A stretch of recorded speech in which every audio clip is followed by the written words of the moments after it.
12 ராசிக்கு பலன் சொன்னீங்களே, பரிகாரமே சொல்லலையே சார். என்ன சார் நீங்கள்? இல்லைங்க, நான் எல்லாம் யோசனை பண்ணிட்டு தான் இருக்கேன். நீங்கள் என்ன இருந்தாலும் கடைசி வரைக்கும் இந்த நிகழ்ச்சி பார்க்கணும் இல்லைங்களா? அதை பார்க்கும்போது தான் அந்த பலன் கிடைக்குங்கிறதுக்கு தான் பலன் சொல்ல நான். பரிகாரம் என்ன தெரியுங்களா? 12 ராசிக்காரர்களுக்கும் தனித்தனியாக ஒரு கோவில், தனித்தனியாக சில பரிகாரங்கள் சொல்கிறத விட ஏற்கனவே நமக்கு 1008 பிரச்சனை இருக்குது. இதில் தானங்களும் தர்மங்களும் ஹோமங்களும் கோவில்களும் எங்கே போய் பண்ணுறது?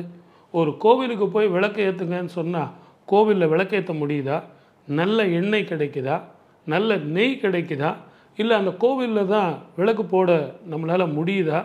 கோவிலினுடைய கர்ப்பகிரகம் எங்கேயோ இருக்குது, விளக்கு போடுற இடம் எங்கேயோ இருக்குது. அதனால் காலத்துக்கு தகுந்த மாதிரி யுக தர்மம், அதற்கு தகுந்த மாதிரி பரிகாரங்களும் மாறுது. 12 ராசிக்காரர்களுக்கும் ஒரு அற்புதமான பலன் கொடுக்குறேன், பரிகாரம் சொல்கிறேன். அந்த பரிகாரம் செஞ்சிங்கன்னா உங்கள் ஜாதகத்தில் கிரகங்கள் எப்படி இருந்தாலும் சனீஸ்வரர் உங்களுக்கு வெற்றி வாய்ப்பை கொடுத்தே தீர்வார்.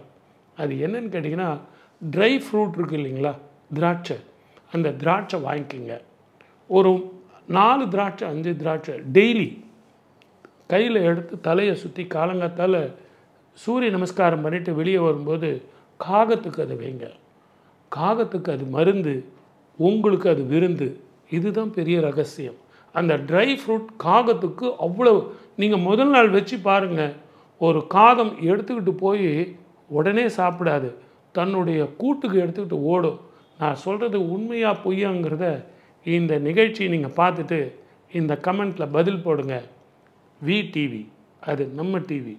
நிறைய நிகழ்ச்சிகள் உங்களுக்காக தொடர்ந்து வரும். வாழ்க வளமுடன். All the best.